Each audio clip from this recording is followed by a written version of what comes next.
Hi guys, welcome back to Physics 145 and also 150.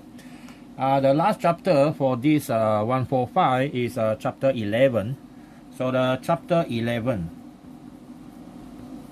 is the electromagnetic induction. Okay, electromagnetic induction. Okay, so that is our last chapter for 145. But it's not the last for the 150, yeah? So our electromagnetic induction, we need to first understand two things, okay? Number one is magnetic flux, and number two is induced EMF, okay? So you look at the first one, magnetic flux. What is magnetic flux? The symbol for magnetic flux is this one, okay? With an I, with an O. And if you are talking together with electric flux, then we put a subscript B. Okay? But if only magnetic flux is alone, then we can drop that subscript B, okay? Because there's no other to influence the symbol for that. Now, our magnetic flux actually is, in layman terms,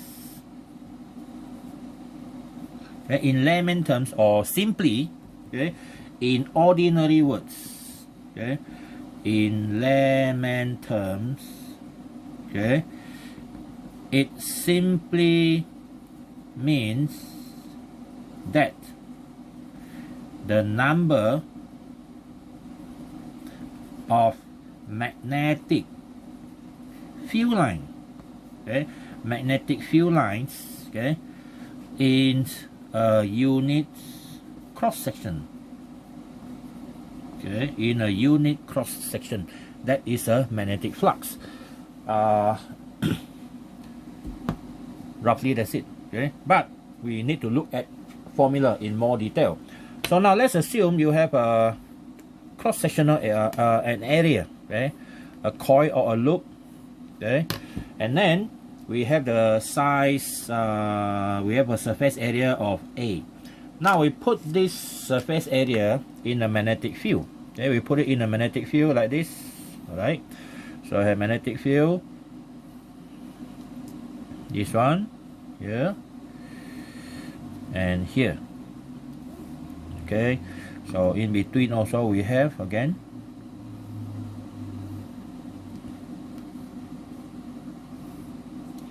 and last one. This one. Okay. This magnetic field is a constant magnetic field, so I call it B. Okay, I call it B. So this constant magnetic field, some pass through the cross section, some just pass through the surrounding, and there are two vectors in this case. One vector is already known, the B. Another vector is a surface area vector. Okay, the surface area vector is the vector of the area A. Okay, vector of the area A, which is always 90 degrees from the surface. Okay, so normally you learn that area is a scalar quantity, right? But now you have to assume that surface area is actually a vector quantity. So it is now 90 degrees or always 90 degrees from the surface area. So in that case, we have angle between the B and the A. And this angle I will call theta. Okay, theta. It must be between B and A, not this one. The other side one, this is called glancing angle. We don't use glancing angle. So our what we call it? The flux. Okay, the magnetic flux. Okay, phi is defined to be the dot product, okay, of B and A. So that means you have this is equal to B dot A, okay, and the magnitude will be BA cosine theta. Alright, so these are the two equations. Okay, we can combine them as equation number one. Definition is this one.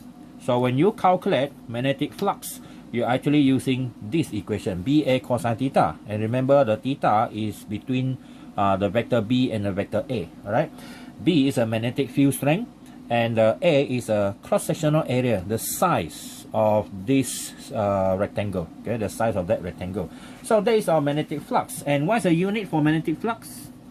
Okay, the unit for magnetic flux is equal to Weber, okay, which is WB, Weber, okay, or is also equivalent to Tesla meter square. Remember previous chapter, Tesla is Weber per meter square. So when you invert that meter square, it becomes Tesla meter square. Okay, but normally we just simply use Weber. It's much easier to remember. Okay, Weber. Now the next words that is need to be clarified is the word induced EMF. Okay, induced EMF. You already know the word EMF. So normally we use this symbol epsilon. Now the word EMF is the maximum voltage or potential difference that can be supplied by the battery or direct current sources. Now, induced current is what? Okay, induced current. You imagine that you have a coil. Okay, you have a coil. So this coil is connected to a galvanometer. Okay, so the coil is connected to a galvanometer. So we do it like this. So this is a coil. Okay, and this coil is connected to our galvanometer. Now you have a magnet. Okay, you have a magnet around, and this magnet, let's assume the north pole is near the coil. Okay, so this is our coil, and this is our permanent magnet. So when you bring your magnet into the coil or near the coil, you are actually introducing magnetic field. Okay, initially the coil does not have magnetic field in this area. So when you introduce magnetic field, you are actually bringing energy into the coil. So that energy will be converted to electrical energy that is flowing inside the coil and can be detected by galvanometer. Okay, so that is what happened. So definition of induced EMF here. Okay, induced EMF is the production of EMF when a coil is cut by magnetic field. Okay, magnetic field, or more accurately, okay, more accurately, the flux, the magnetic flux. Okay, so that is the induced EMF, and then it has the same unit as the potential difference or EMF, which is in volt. Okay, in volt. So there is an introduction of that two words, induced EMF and also magnetic flux.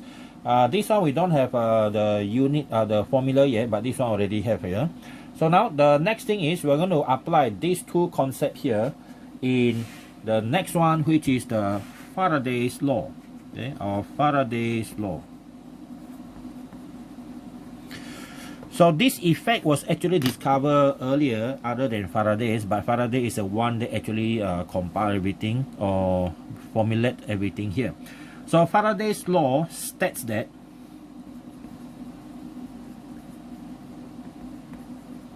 the induced EMF in a coil, okay, is directly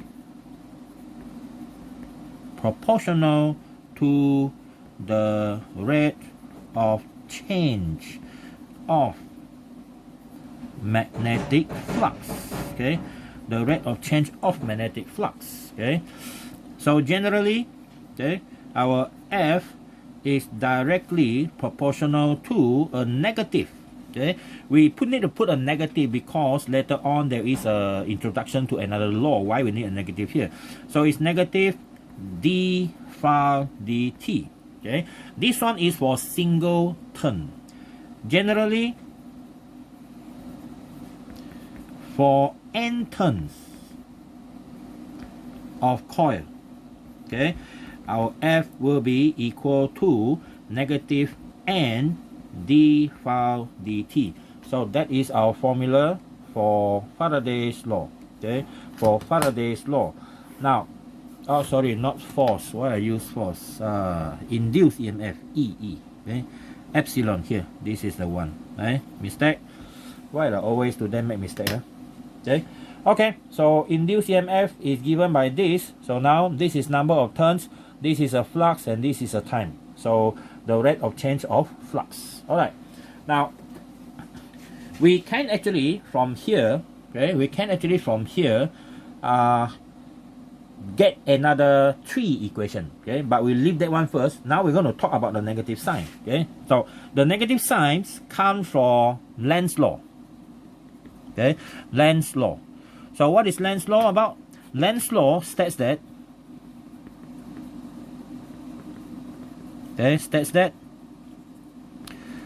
the induced current, because you induce voltage, right? Voltage create current. Okay, so the induced current will flow in a direction that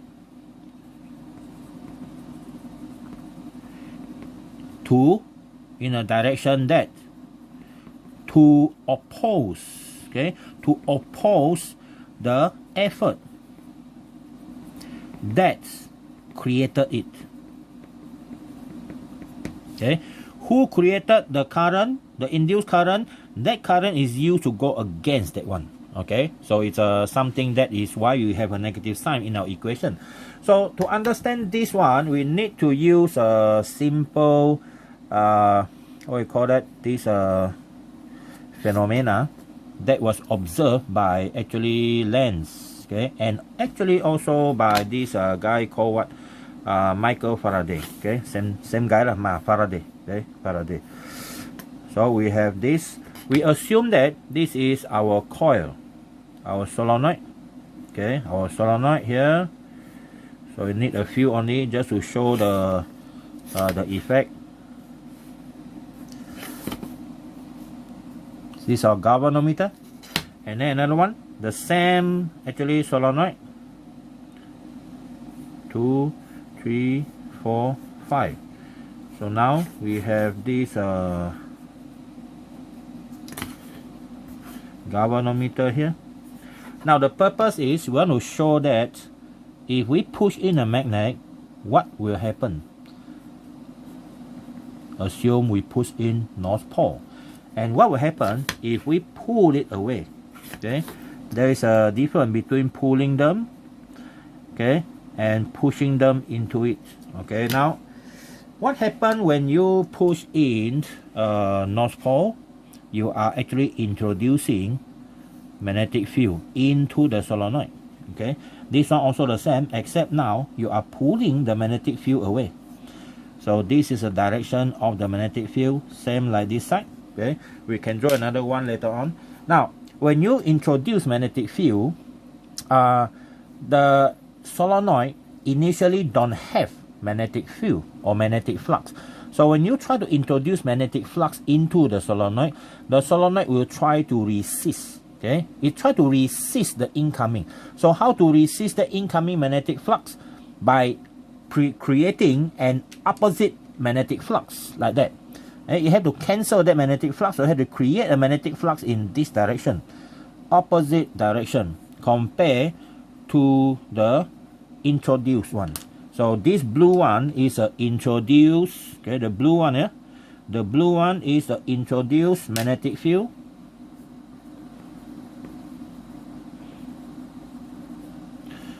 Magnetic field or magnetic flux, and this one is, okay, this one here is the opposing, okay, opposing magnetic flux. All right, so when you put something in, it try to oppose. So now how the solenoid is going to get this magnetic field? So now if you look at your form 4, form 5, to get this magnetic field to produce here North Pole, you have to have current flowing in this direction. Okay, in this direction. So that means your current, let's assume this is your solenoid, right? So you want this one to be North Pole, your thumb had to be here. So your fingers go around the solenoid and point the thumb in that direction, so that your current is flowing from the top down. See? From top, go down, from top, go down, go down, go down, go down. So that means now the current is, in this case, is flowing in this direction. This is our induced current. Okay? The opposite one is when you move this one away, now it's important to know the direction of the movement of the magnet. Yeah, this is the movement, and now you move it away. What happens when you move it away? When you move it away, you're trying to take the magnetic field away. So now your magnetic field become reduced. So the magnet, the solenoid does not allow that. It will try to maintain that magnetic field that point into that direction, right? So now when this blue color one becomes smaller or weaker, the solenoid will introduce its own magnetic field, okay, just to compensate the losses, okay, to compensate the losses. So this one is the same, introduce magnetic flux, okay. This one is now not opposing, it's trying to enhance, to make it better, okay, to maintain, okay, to maintain the magnetic flux. You see, when you try to maintain, you see that the magnetic flux, the orange color, enter the solenoid, right? To produce the one enter the solenoid, you must produce south pole. So if this one south pole, this is a north pole. To produce that, now we use this method, same method like before. You hold the solenoid, you want this one to be north pole, right? So north pole, so current will flow up. The current all flow upwards like this. Okay, so that means now your current is flowing in the opposite direction compared to the direction of your galvanometer. Alright, so that is the meaning of the Lenz's law. It try always to oppose the changes made to it. Alright, so that means if you move the magnet in and out, you are producing this type of electricity, which is what we call the AC. Okay, if we look at that, you are producing the AC type of electricity, or we call that one alternating current. Alright, so that is the outcome, okay, when you do things like this. Okay, so that is our page number 1 for our introduction to magnetic flux, induced EMF, and Faraday's law, and finally Lenz's law. Okay, now the next one is, as I promised just now, our equation 2 here. Okay, our equation 2 here, we can actually change this one to 3 more equations. Okay, so easier for us to calculate. Okay, now this is page number 2. Now we're going to split that. Okay, we're going to split. Okay, that one is Faraday's law, right? Faraday's law equation, okay, in other form. Alright, this is important because you're going to use this one to calculate a lot of things involving Faraday's law. Now, Faraday's law, the equation here, not force, induced EMF, okay, the epsilon is equal to negative n d flux dt. That's number 1. And then we also know that the flux is equal to BA cosine theta, isn't it? So that means if you put this one in here, you can change 3 things. You can change the B magnetic field, you can change the surface area, you can also change the angle of rotation. Okay, the angle of rotation. So we can do the first one. The first one is, okay, we assume B changes, only B change. Okay, B changes, that two constant. Okay, A and theta are constant. Okay, that two are constant. So we are going to put in the equation second one into number 1. So our induced EMF is negative, and we have to do some differentiation, BA cosine theta here. But we know these two are constant, right? So we can take it out. Okay, NA cosine theta, and this one is dB dt. Okay, dB dt. But for a non-rotating coil like this, if only changes of magnetic field, okay, to maximize, okay, for maximum, okay, maximum epsilon, we call the epsilon maximum is equal to negative NA, because this one is going to become 1. Okay, your cosine theta is equal to 1. So we're going to get this dB dt. Okay, so that is our formula number 1, or our maximum value can also be calculated based on this. B final minus B initial divided by time for that thing to happen. Alright, so that is our first equation that we can change it from Faraday's law. Okay, from Faraday's law. Alright, now that one will be equation number 3, right? That is equation number 3. So third equation. Now the second changes is this one. Okay, A changes, but B and cosine theta are constant.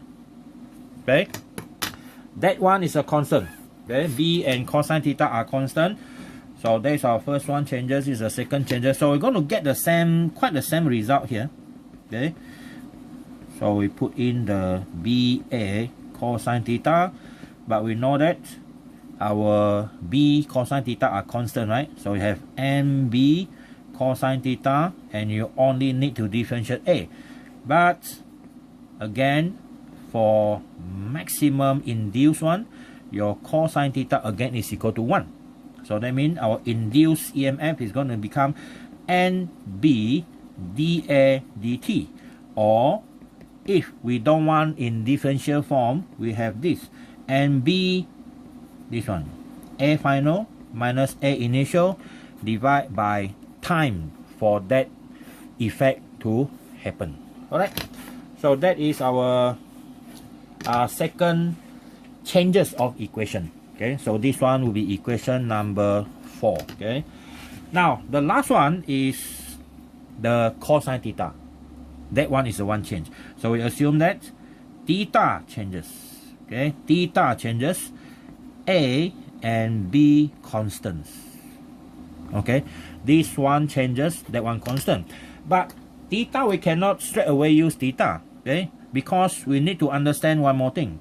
The angular, because when we talk about changes of theta, that means the coil is rotating with angular velocity. The angular velocity omega is equal to d theta dt, right? Or equal to theta over t. So our theta is equal to omega t. So we're going to replace this one into the equation here, cosine theta. So we put it in now. We have negative n here, and put this one in. You have differentiation of the BA cosine theta, negative NBA, and we're going to differentiate this cosine theta, which is omega t. Okay, omega t. So now if you differentiate this one, you're going to get negative sign, right? Negative sign with omega in front, and negative sign omega t. Alright, so negative negative gone. So now we have NBA omega sine omega t. Okay, or in other words, you can change this one back to theta later. Okay, you can change this one back to theta if you want. It's something that looks like this, omega sine theta. So these two are the equation that is used to calculate the induced EMF. Okay, when you have the changes in the orientation. Okay, but what is the maximum value? Maximum is when this one theta sine theta equal to 1, right? So we have NBA omega. That is our maximum. Okay, same like this one. Okay, we have the maximum value here. Sorry, this one is a max. This one is a max. Okay, so that is our metamorphosis, or the changes of equation from the original until you get this, you get this, you get this. Which one you use depends on the what type of changes you are given. Okay, so that is our subchapter number 4. All right, then the next one. The next one is what we call inductance. Okay, inductance. Inductance is the effect of an inductor, okay, in actually produce an effect like lagging and leading. Okay, so normally the inductance existing because of inductor, a coil or a solenoid, right? And inductance come with two types of inductance. So the first type, okay, is mutual inductance. Okay, mutual inductance. Okay, the first one, and the symbol is big capital letter M. Okay, mutual inductance. Now, to understand this mutual inductance, we assume that we have two coils. Okay, we have two coils. Number one.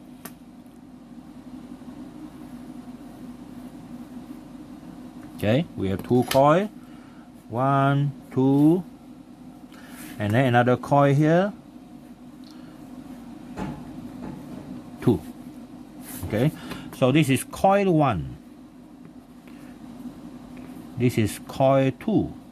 Okay, coil 1 have current, okay, flowing through. I call I1, and then this one here is connected. It's going to produce induced EMF 2. Okay, induced EMF. So this one is induced EMF produced in coil 2 because of the current in number 1 here. Alright, so now let's assume the space in between them, we don't do any changes. The distance between them, the shape and the geometry, the overall geometry of the system does not change. Okay, so what happens when we have changes in the current here, and when we have current flowing through? When you have current flowing through, there is a what? There is a magnetic flux being produced like this. Okay, so this is a magnetic flux being produced. So this magnetic flux will be picked up by this one, and then according to Faraday's law, when you have a magnetic flux changes around a coil, you produce EMF. Right? This is an induced EMF because of I1. If you do the other way, you get the same effect. Okay, you get the same effect. Okay, so we are going to do some mathematics here. Now, what we want to know is here we have n number of turns. This one I'll call number of turns n1. This one is n2. Each turn will collect a certain amount of flux, right? For 1 turns of coil 1, coil 2, the number of flux is 5. Okay, I'll call this one phi 2 1. Okay, phi 2 1. The flux produced in coil number 2 because of current number 1, or because of current coil number 1.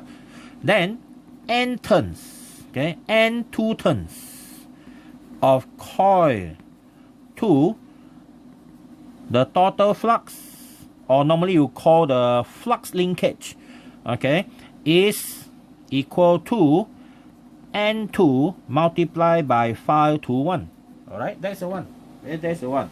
Now, from experiment, okay, it was discovered that the n2 phi 2 1 is actually directly proportional to the current I1 here. Okay, from experiment, your n2 phi 2 1 is directly proportional to current I1. If you do the reverse, it's the same thing. Okay, it's the same thing. So when you put in the constant, you put a constant M here. Okay, this constant M is what we call the mutual inductance. So our mutual inductance is actually equal to N2 1 over I1. That's the one. Okay, so that is how we calculate that. Okay, so now the next one is, how are we going to calculate the flux? Okay, because we need to introduce something like this out. Now we assume that, okay, we assume what? We assume this one. The flux being produced here, you see, the flux being produced here is what? Is the some sort like a solenoid here. You have number of N1 turns, okay, and then you have current I1, okay, and then you have length something and so on. Okay, later we're going to look at that one in further. Okay, now our next one is, we have this, the units, okay, the unit for M is equal to Henry. Okay, Henry, big capital letter H. Okay, Henry. Okay, Henry. Yeah. So that is our what we call that? The unit for the mutual inductance. Okay, and then other than that, we also need to have something else. Okay, we need to have something else. We want to know the formula. Okay, the formula to calculate this. Because you already have this one, We need this one. Now, following the next one is, okay, induced EMF, okay, and induced EMF,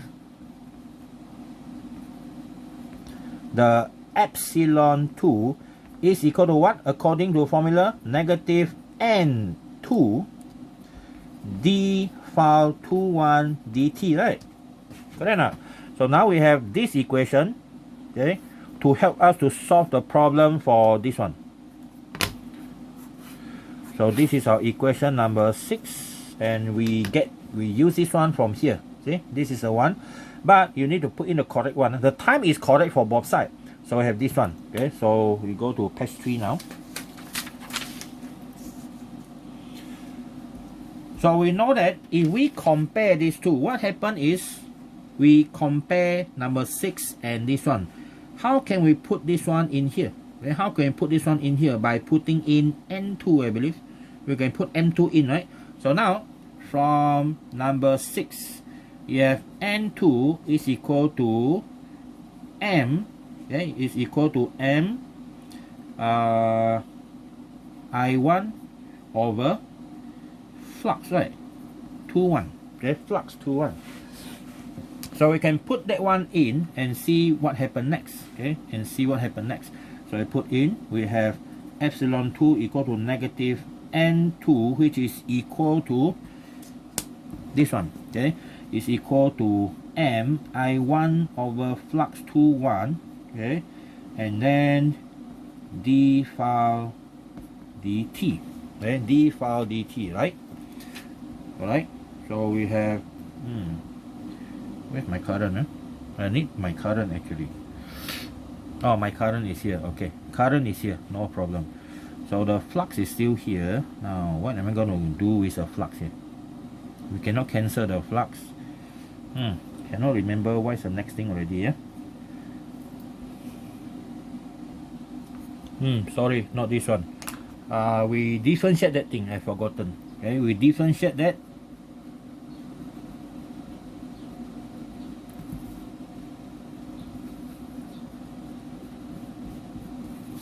Okay. Okay, from number 6, we have phi 21 is equal to Mi1 over N2. Yeah. Now we put this one in, we get N2, and we want to differentiate that. Mi1 over N2. But because these two are constant, we can take it out, right? So become M2 multiplied by M over N2 and di1 over dt. So that is our epsilon 2. And we can cancel the n and n2, and we get this m di over dt. So that is our formula here. That is our formula here. But as I said just now, if you change the function of coil 1 and coil 2 opposite, so the coil 1 become coil 2 become coil 1, you get the same effect in reverse. In reverse of the functions of coil 1 and coil 2. You're going to get epsilon 1 is equal to negative m di2 over dt. So that means they have the same value of m, no changes. So generally, our epsilon induced EMF when you have two coils nearby is equal to negative m di dt. The induced EMF in the second coil, this is normally called a primary secondary coil. This one is a primary coil changes in current. So you change current in coil 1, you produce EMF in coil 2. If you change current in coil 2, you produce EMF in coil 1, and that is what we have for this formula. Okay, so that is formula number 7. Okay, equation number 7 is quite similar to this one, right? Okay, quite similar to this one here. Okay, now next one is other than M here is called the mutual inductance. Okay, mutual inductance. Now, other than mutual inductance, we have another one, which is the second one. It is called the self-inductance. then self-inductance. Okay, so the self-inductance, the symbol is L. Okay, the symbol is L. So what happened in our self-inductance? Self-inductance, okay, self-inductance actually is from only the coil in itself. Okay? A coil in itself. For example, we have a solenoid like this. Okay, we have a solenoid.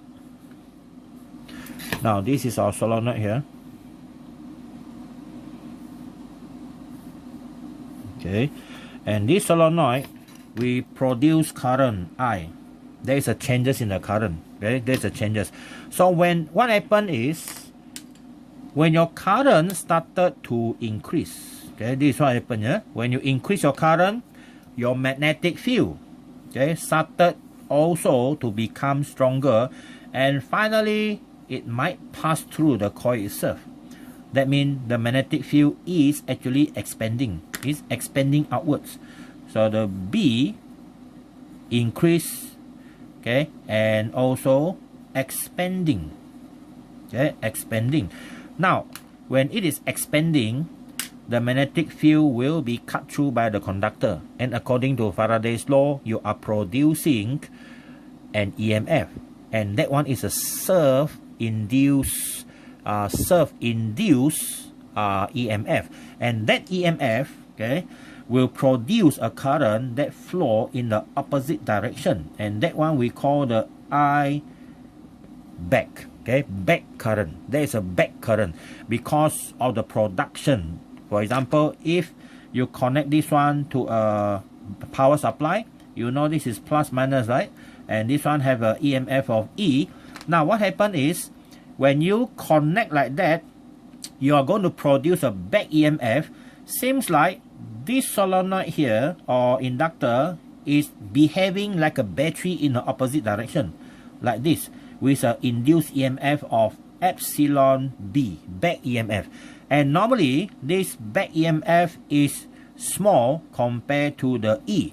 That's why your current still flow in, but resist, opposed by the I back, okay, I back current. So that's why if you connect a battery to a large inductor, so many coils, thousands of coils, you realize that your current don't increase suddenly to the saturated value. It takes a long time to reach that value. Okay, so our current more or less will be more or less like this. The production of the current, okay, the current I, okay, the current I here. It don't start to maximum. It go up actually slowly until it reach saturation. Okay, it reach saturation like this. Then this is your I saturated. That one happen, okay, the larger your inductance, the longer it takes. Okay, so we call this one the saturation time. Your saturation time is long if your inductance is big. Okay, for example, long much coil. Okay, and then when you switch off, the same thing happen except the current flow in the opposite direction now. Okay, but we don't talk about that now. So what we want to know is, how are we going to get a formula to relate the L and the induced back EMF? Okay, we are talking about a back EMF here. So our back EMF, our induced here, you see, the number of turns is N. Okay, N number of turns, and then the flux for each turn is this much. So the total number of flux, okay, the total flux, okay, total flux passing through the solenoid is this one. Okay, and this one is directly proportional to the current that is used to produce it. So when you put this together into something like an equation, you're going to get Li. Okay, so this L, which is equal to N phi over I, this one is called self-inductance. Okay, self-inductance. Now this self-inductance has the same unit as mutual inductance, which is the Henry, big capital letter H. Okay, now other than that, we are going to get a formula. How are we going to be able to calculate the self-inductance if we know the physical thing about the solenoid? Now we need to draw another solenoid.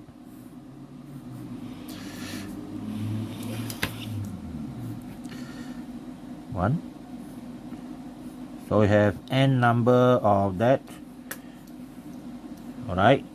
So now we know that the length here is L. Okay, the length here is L, and number of turns is N. Okay, number of turns is N, and the cross-sectional area here is A. Okay, cross-sectional area is A. Now we know one thing is that the flux that is passing through inside here, the flux is phi. Okay, the flux here is phi. So we are going to use something like this here. See or not? Okay, this one. So from L is equal to N phi over L, and if the current is I. Now the inductance, sorry, this is I. Okay, this one is I. Okay, the current is already here, number of turns already here, and then we want to get this without knowing the flux. But as we know, this is a solenoid, right? A solenoid that you already derived the equation just now. We already derived the equation just now. It's going to look like this. Okay, it is like mu naught, okay, big N over L. Remember this, and multiply by I. So we simplify this equation. We're going to cancel I with I, no I. So you only have mu naught. Okay, mu naught. Oh, sorry. We forgot to multiply. This one is B. Okay, this one is B. So backward. Go backward. Okay, go backward. So now we know that B, our flux is equal to BA cosine theta. But if you look at this cross-sectional area, this one here is vector A, and your vector B is in this direction. So your A and B have 0 angle, right? Cosine 0 give you 1. Okay, cosine 0 give you 1. So we have B, phi is equal to BA. Okay, so our phi is equal to BA. So now we continue on with that. Our N over I, and our phi is BA. Alright.